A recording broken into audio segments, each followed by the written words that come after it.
Assalamualaikum warahmatullahi wabarakatuh. Bismillahirrahmanirrahim. Alhamdulillahilladzi bidzikrihi tatma'innul qulub wa bifadlihi taghfirudz dzunub.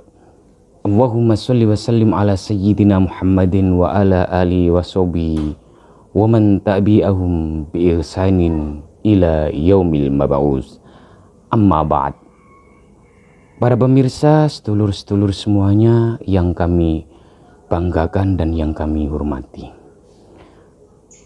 Pada kesempatan kali ini MTK Ru'yamu kembali melanjutkan kajian kitab Al-Adhkar An-Nawawi Al-Muntakhaba min Kalami Sayyidil Abror, karangan Imam Muhyiddin Abi Zakaria Yahya Ibn Sharaf An-Nawawi, atau yang lebih dikenal dengan An-Nawawi. Nah, setelah kita kemarin pada pembahasan sebelumnya kita mengupas mengenai hukum orang yang sedang junub atau haid membaca Al-Quran, termasuk dalam hal ini yaitu sholat, ketika tidak mendapatkan air, yaitu hanya dengan tayamum. Maka apabila tidak mendapatkan air, sebagaimana penjelasan sebelumnya, boleh sholat dan membaca Al-Quran meskipun hanya dengan tayamum. Akan tetapi, jika waktu sholat masih ada dan mendapatkan air, maka otomatis sholatnya tadi harus diulang. Dalam artian tidak sah dan harus i'adah, mengulangi sholat yang awalnya dengan tayamum tadi karena sudah mendapatkan air.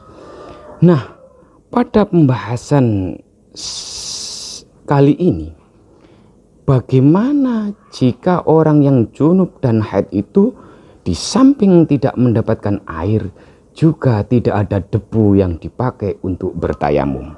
Oke, kita lanjutkan. Amma idza lam yajidil junubu ma'an. Jadi kalau menerjemahkan itu subjek atau fa'ilnya dulu. Apabila orang yang junub tadi itu lam yajidi ma'an, berarti idza lam yajidil junubu ma'an.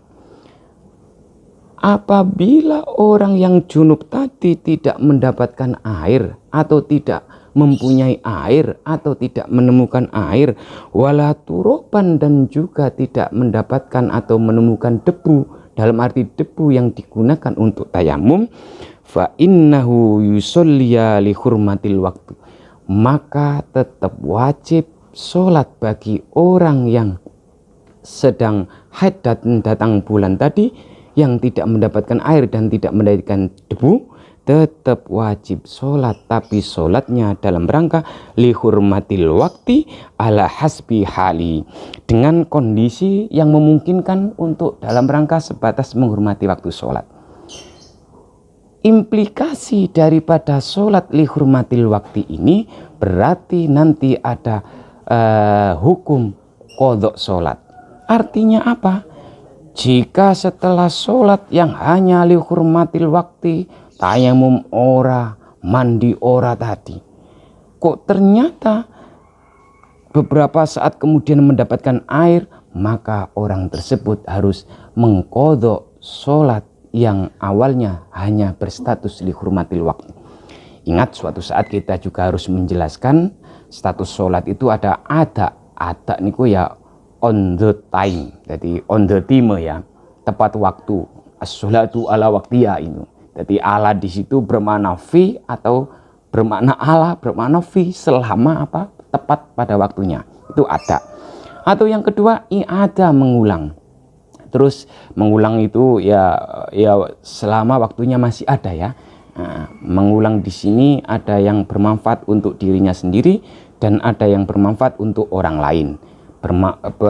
Bermanfaat untuk dirinya sendiri, awalnya sholat sendirian, terus bergabung dengan orang lain yang sedang sholat sendirian untuk dirinya, atau bergabung dengan orang lain yang sedang sholat jamaah, berarti manfaat untuk dirinya sendiri. Ada yang berstatus i'adah itu bermanfaat untuk orang lain, awalnya sholat sendirian, terus ada orang sholat sendirian, terus mengulang lagi, maka bermanfaat, memberi manfaat kepada orang lain yang sholat sendirian tadi. Nah, terus yang ketiga namanya qadha. Qadha inilah yang namanya berstatus dari implikasi dari sholat ketika lihurmatil waktu dalam kondisi sudah normal, berarti harus mengqadha, menyaur, menambal sholat yang tadi hanya dengan status lihurmatil waktu. Ini sama halnya dengan orang yang dalam kondisi kepepet, pakaiannya najis semua, pasti kendaraan, di mobil, di pesawat, celananya ini benar-benar kotor, maka ini hanya bisa dihukumi berstatus lihurmatil waktu, sholat dalam perjalanan, alias kalau sudah di rumah dan waktunya masih ada, maka harus maksudnya meskipun jenisnya beda, boleh ditempatkan pada sholat yang lain, artinya tetap harus mengqadha. Nah, tujuannya apa sih? Kenapa kok kita disuruh sholat ada status lihurmatil waktu? Itu ya siapa tahu umur kita nggak panjang, kan begitu tujuannya. Itu ilat hukumnya di situ. Jadi jadi di sini orang yang junub dan orang yang sedang haid apabila tidak mendapatkan air dan juga tidak mendapatkan debu yang dipakai untuk tayamum, maka sholatnya hanya berstatus dalam rangka lihurmatil waktu, yaitu sholat ya kondisi yang memungkinkan aja lah, untuk sholat ala hasbi hali, yang memungkinkan aja kondisinya gimana enaknya, hanya sebatas lihurmatil waktu. Nah, wa tahrumu, tapi tetap diharamkan, dilarang bagi orang yang tidak mendapatkan debu dan tidak mendapatkan air, debu untuk tayamum tadi, wa tahrumu alaihil qiraah, tetap dilarang membaca Al-Qur'an kharijas shalah, dilarangnya membaca Al-Qur'an itu jika sedang dalam kondisi sudah tidak sholat, alias di luar sholat tidak diperbolehkan membaca Al-Qur'an. Wa yahrumu alaihi, begitu juga dilarang, diharamkan. Yahrumu ini kalau redaksinya yang agak ekstrim itu kan diharamkan, padahal bermakna di sini adalah dilarang. Wa yahrumu alaihi ayyaqra'a fis shalah, begitu juga diharamkan bagi seseorang itu membaca Al-Qur'an di dalam sholat. Quran, membaca Al-Qur'an yang gimana? Mazada alal fatihati, artinya selain bacaan Al-Fatihah, membaca Al-Qur'an dalam sholat dilarang, terkecuali jika Fatihah boleh. Jadi selain Fatihah dilarang. Nah, begitu.